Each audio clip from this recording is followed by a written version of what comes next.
اللہ الرحمن الرحیم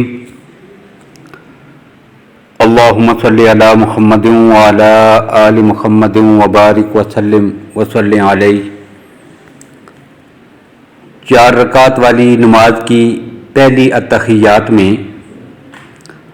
عبدہ و رسولہ تک تشہد پڑھا جاتا ہے اور اس کے بعد اٹھ جاتے ہیں۔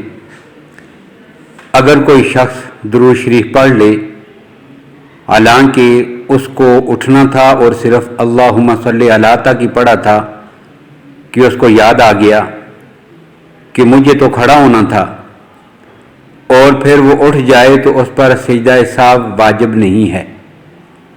لیکن اگر درود شریف پڑھتے ہوئے محمدن کہہ دیا اللہم صلی علی محمد تو سجدہ سہو واجب ہو جائے گا۔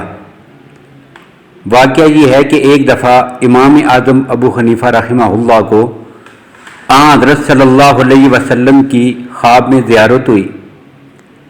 آپ صلی اللہ علیہ وسلم نے فرمایا کہ تم نماز میں میرا نام لینے پر سجدہ سہو واجب کر دیتے ہو کہ صرف اللہم صلی علی تک، تو آپ کا فتویٰ یہ ہے کہ سجدہ سہو واجب نہیں، اور آگے اگر وہ محمد کہہ دے صلی علی محمد تو کہتے ہو کہ سجدہ سہو واجب ہو گیا ہے، تو گویا تم نماز میں میرا نام لینے پر سجدہ سہو واجب کر دیتے ہو۔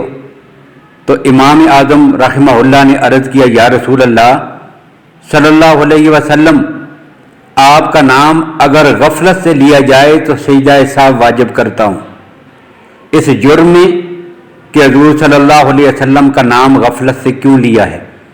حضرت صلی اللہ علیہ وسلم اس جواب سے بہت خوش ہوئے۔ مسئلہ تو یہی تھا کہ بھول کر غفلت سے رسول اللہ صلی اللہ علیہ وسلم کا نام لے رہا ہے جہاں نہیں لینا چاہیے تھا۔ اللہ تعالیٰ میں نبی اکرم صلی اللہ علیہ وسلم کی سچی عقیدت اور محبت نصیب فرمائیں۔